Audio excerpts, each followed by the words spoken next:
Hi, this is episode 7 of our Happy Habits for Hard Times series. We called this one Stop, Look, and Listen. And we're going to talk to you about 2 different ways of doing that. The first one is savoring. Definition, John? Yeah, savoring is the intentional or conscious extension of a positive experience. And you extend it and you also try to heighten or intensify it. Nice, yeah. It's really natural and easy to do that with foods. But we also can do it with thoughts, and we can do it with our own personal experiences as well. Yeah, you know that I know people use the idea of food for savoring, but I also think it's interesting that sometimes people gobble down the stuff they love or gulp it down, and then the stuff you don't love. Like, for instance, I love dried mangoes, and they're actually kind of hard to eat fast because they're dried mangoes. You can do it though. I can eat mangoes really fast. And for my health, I do sardines, which I do not love, and they seem to stay in my mouth for a very long time. So, I don't know. The sardine thing reminds me of a terrible experience I had when I was growing up. I might have been 8 or 9 years old. My dad made me taste crab. I hated it. So what I did was I kept it in my mouth, and I kept it in my mouth for like 20 minutes. It was terrible. Yeah, the moral of that story is don't keep bad experiences in your mouth too long. That's true, because it really gets obnoxious. But I think that is also part of human nature. And another thing that happens with savoring is you'll have this great thing happen, something you should savor, being on the mountaintop, and you do this thing called spoiling. Right. You have thoughts about, oh, I should have gotten up to the mountaintop quicker. I'm in bad shape. I've only got a few minutes.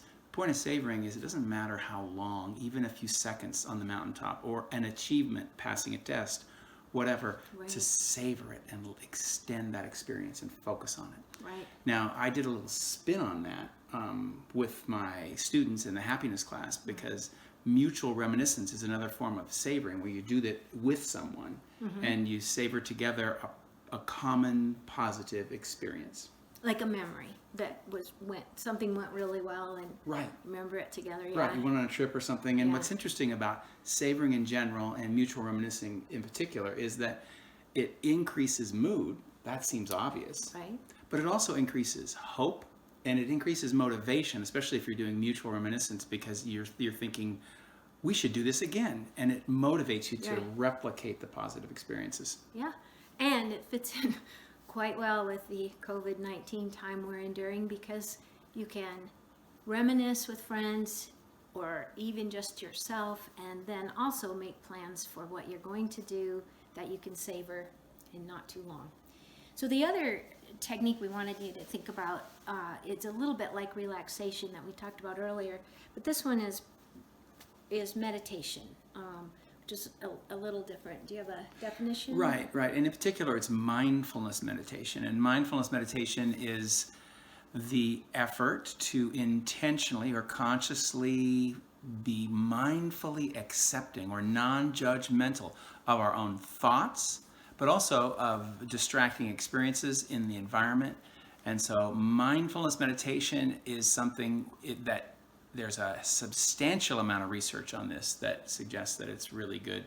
And I know that there's something going on next to me right now. And Rita, I now have a choice. I can savor this moment, and maybe I can savor how happy you are about this moment. And my hat. Just savor my hat.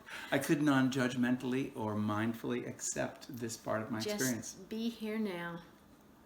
So we do hope this next week you'll try out savoring, you'll try out mindfulness. I hope you don't have quite as many distractions as some of us have. And we want you to know we're hanging in there with you, and we're hoping some of this helps. Thanks.